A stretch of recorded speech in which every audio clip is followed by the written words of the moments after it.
안녕하세요. 호주 곰탱입니다. 여러분들 가끔 유튜브 동영상을 시청하시다 보면 중국 여행객들이 해외에서 즐겁게 여행을 하다가 갑자기 태도가 돌변하여 영상을 촬영하지 말라는 등 난동을 부리는 동영상을 보신 적이 있으실 겁니다.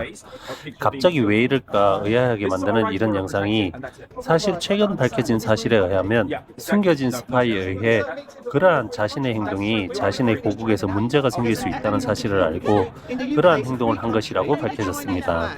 하지만 더 놀라운 일은 그러한 일들이 호주에서도 발생하고 있다는 점입니다. 최근 호주에서 중국 비밀경찰로 활동하는 전직 스파이에 의해 호주 및 해외에서의 반체제 인사를 대상으로 하는 타겟 작전을 벌이고 있다는 사실이 호주에서 밝혀졌습니다. 호주와 해외에 거주하는 반체제 인사들을 사냥하는 중국 악명 높은 비밀경찰 부대의 내부 작전이 이렇듯 전직 비밀 요원에 의해 폭로되면서 호주의 국가 안보에 대한 문제점이 제기되었습니다.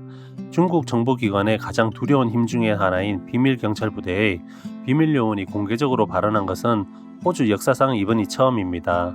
이번 조사로 밝혀진 사실은 지난해 호주에서 스파이 작전이 있었고 2019년에는 한 호주 거주자가 비밀리에 중국으로 송환되었음을 밝혀냈습니다. 에릭이라는 이름을 사용하는 이 스파이는 2008년부터 2023년 초까지 중국의 연방경찰 및 보안기관인 공안부 내의 부서에서 비밀요원으로 일했습니다.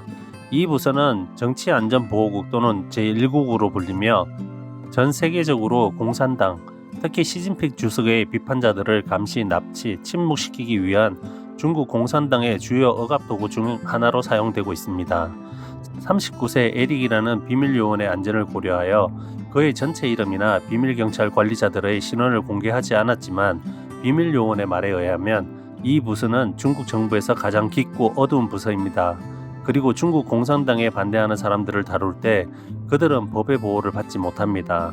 중국 공산당은 그들에게 무엇이든 할 수 있습니다. 라고 밝혔습니다. 에릭은 지난해 중국을 탈출해서 호주에 도착해 자신의 과거를 호주의 국내 스파이 기관인 ASIO에 폭로했습니다. 하지만 ASIO는 이 이야기와 관련해 어떠한 언급도 하기를 거부했습니다. 그렇다면 비밀요원이 밝힌 사실로 중국이 국가의 적으로 간주하는 사람들에 대한 정보를 어떻게 수집하고 어떻게 중국으로 송환할 수 있었을까요?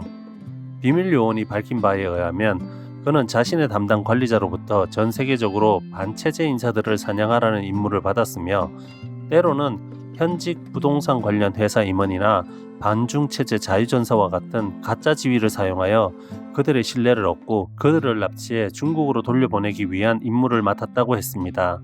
이러한 일의 근거로 중국, 인도, 캄보디아, 태국, 캐나다 및 호주를 포함한 비밀요원의 임무와 목표에 대한 수백 개의 비밀 문서와 서신을 확인하였다고 전해졌습니다. 또 다른 예의 결과로 2023년 AFP 요원들은 시드니 한 장소를 급습하여 호주 거주자들을 대상으로 하는 중국 스파이 작전을 적발했습니다. 적발한 그들 중 피해자 한 명은 온라인 동영상에서 시진핑 주석과 그의 딸을 비판한 정치활동가 에드윈 인이었습니다. 2021년 에드윈 인 씨는 멜버른에서 신체적 공격을 받아 코가 부러졌습니다. 에드윈 인 씨는 그를 공격한 두 남자와 그 장면을 촬영한 세 번째 남자가 중국 정부 요원이라고 생각했습니다. 그리고 나는 호주에서도 안전하지 않다고 느낍니다. 그는 말했습니다. 그리고 이러한 사실들이 비밀요원 에릭에 의해 그 공격이 사실 중국 스파이의 작전이었음이 밝혀졌습니다. 비밀요원 에릭이 밝힌 바로는 2018년에 에드윈 인 씨를 목표로 삼으라는 지시를 받았다고 전했기 때문입니다. 그리고 그는 현재 호주에서 중국 비밀요원이 확실히 존재하며 그들은 그들의 지원 조직과 비즈니스 네트워크를 통해 활동하고 있다고 말했습니다. 2021년 피해를 입은 에드윈 인 씨는 이러한 시스템을 이용하여 중국으로 그를 납치하기 위해 여러 금융 사기 혐의로 엮어 그를 지목하였다고 하였습니다. 이러한 일은 사실로 밝혀졌으며 에드윈 인 씨는 자신이 억울하게 누명을 썼다고 주장했습니다. 현재 중국 시진핑 주석의 통치 아래 이러한 정치적 보안 통제는 훨씬 더 엄격해졌습니다. 2012년에 지도자가 된 이후 시진핑 주석은 중국의 보안 및 정보 서비스를 재정비하고 해외에 있는 중국 국민에 대한 당의 통제를 강화했습니다. 중국 공안부는 자신들이 중국 국민을 경찰 서비스하고 있다고 하지만 그들의 임무는 당의 지위를 보호하는 것입니다. 그리고 그들이 지위라고 말하는 것은 중국 국민의 통제를 의미합니다. 이러한 공안부는 중국의 외국 스파이 기관인 국가안전부 및 중국 공산 등의 주요 외국 영향력 기구인 통일전선작업부와 협력하여 전 세계 중국인을 통제하고 있습니다. 통일전선작업부는 중국의 해외 영향력을 증대시키기 위한 임무를 수행하며 통일전선작업부와 관련된 커뮤니티 그룹은 호주를 포함한 모든 나라에서 중국인이 많이 사는 곳 어디서든 존재합니다. 시진핑 주석은 그의 반부패 캠페인 폭스헌트 및 스카이넷을 사용해 2014년 이후 12,000명 이상의 소위 도망자라고 불리는 중국인을 중국으로 돌려보냈습니다. 이렇듯 많은 사람들은 해외에서 그 나라의 법적 보호도 없이 비밀 작전에 의해 납치되거나 중국으로 보내졌습니다. 이러한 폭스헌트의 일환으로 2014년에 2명의 중국 경찰관이 비밀리에 호주에 들어와 멜버른의 호주 영주권자인 중국인 버스 운전사를 추적해 송환했습니다. 이 사건이 다음해 공개되었을 때 큰 외교적 사건을 일으켰고 중국 정부는 다시는 이런 일이 일어나지 않게 하겠다고 약속했습니다. 하지만 2019년 중국 공안들은 비밀리에 다시 호주에 와서 중국 영사관과 중국 대사관이 협력하여 59세의 호주 거주 여성 중국인을 데리고 돌아갔습니다.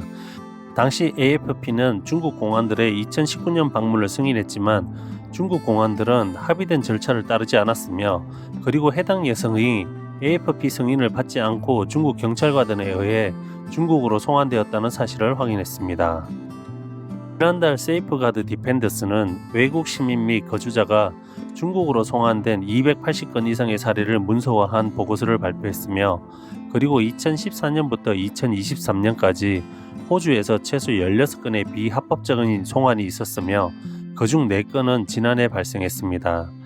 AFP 대변인은 이러한 일들은 명백히 호주의 주권을 침해하는 일이며 호주에서 외국 기관이 와서 외국 국적자들을 위협하거나 강제로 귀국시키는 것은 결코 승인하거나 지원하지 않을 것이며 이것은 호주 법에 따르면 확실한 범죄입니다 라고 말했습니다. 그리고 외국 정부나 그들의 대리인이 호주에서 문화적, 언어적으로 다양한 커뮤니티나 다른 사람들을 위협, 감시, 협박 또는 강압하는 것은 범죄입니다 라고 말했습니다. 한편 호주 정부는 ASIO와 AFP가 이끄는 대외 간섭 대응 태스크포스가 다양한 외국 간섭 사건들을 적극적으로 조사하고 있다고 말하였습니다. 하지만 중국 정부 외교부는 호주 정부의 논평 요청에 응답하지 않았습니다. 한편 호주 내의 중국 대사관은 자세한 질문에 응답하지 않았지만 이러한 정보 발표 후 중국 대사관은 호주 정부가 중국 정부를 악의적으로 비방하고 있다고 전하였습니다. 이와 같이 중국 정부는 시진핑의 정권 유지를 위해 중국 국민을 억압, 통제하고 있으며 그러한 일들을 자국에서뿐만 아니라 해외에서까지 벌이고 있음이 최근 호주 정부에 의해 밝혀졌습니다. 이상 호주에서 살고 있는 호주 곰탱이였습니다. 구독과 좋아요는 영상 제작에 많은 힘이 됩니다. 감사합니다.